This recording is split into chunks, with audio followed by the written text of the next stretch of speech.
Hey,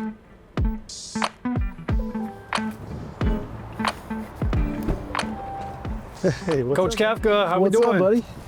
How we doing, man? Good to see you. What's shaking? Oh, nothing much. What do you think of this? What do you think of this ride right here, huh? It's pretty sweet. It's nice. I like the Baby. leather. This is the brand new Cadillac Escalade IQ. It's the first ever all electric, full size SUV that Cadillac has made. Nice. This is a good setup right here. We get to ride in it. This might be better than your office. It's certainly, it looks like one. Well, man, it's been an exciting off season for you, and you know, as an offensive coordinator, you know, usually you like continuity in the quarterback room, and for the first time probably ever in your coach career, you've got 3 new quarterbacks, 3 out of the 4 new quarterbacks. Yeah. What kind of challenges does that present? I think it's a cool opportunity. Number one, having, you know, really 3 guys in the room with a lot of great experience, a lot of great playing experience. I see it as a really cool room. It's probably the most experienced room I've been in as a player or a coach. So pretty cool, pretty interesting to hear everyone's feedback and kind of, you know, how they play the game, how they see the game.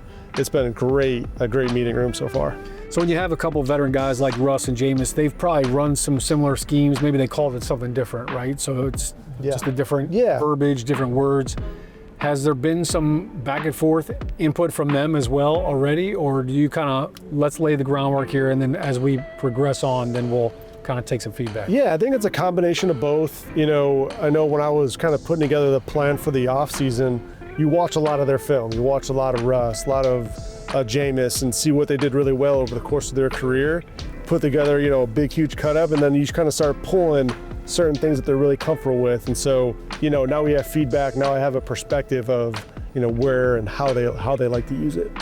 And what's it been like with Jackson Dart now coming in? How do you incorporate the offense and along his growth speed? Yeah, you do the same thing. You know, we watch a lot of tape on Jackson, kind of go back, revisit all those things, what he did really well, what he didn't do so well.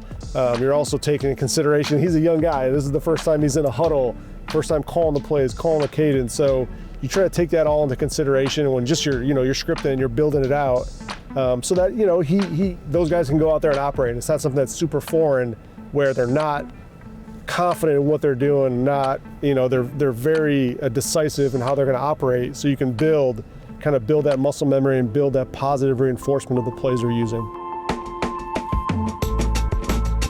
So throwing the ball is one part of it. Now we got to catch it. Let's talk about Malik Neighbors. I mean, just a phenomenal rookie season. How do you build on that in year 2 for Malik Neighbors? Yeah, I think you look at all the things he did well. There's certainly some fundamental parts of it that, you know, Coach Grow and we all see, we all need to work on. And that's what the spring's for, that's what the off season's for. And in training camp, you put together that plan, you give it to him so that he can work on it.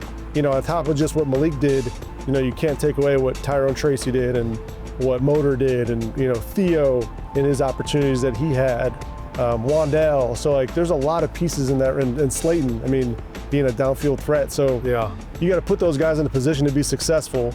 And I think that's complimenting everybody. And so that's what our job as coaches is, to put them in the best position and not just, you know, tie 1 or 2 guys down, but make the defense defend the whole field.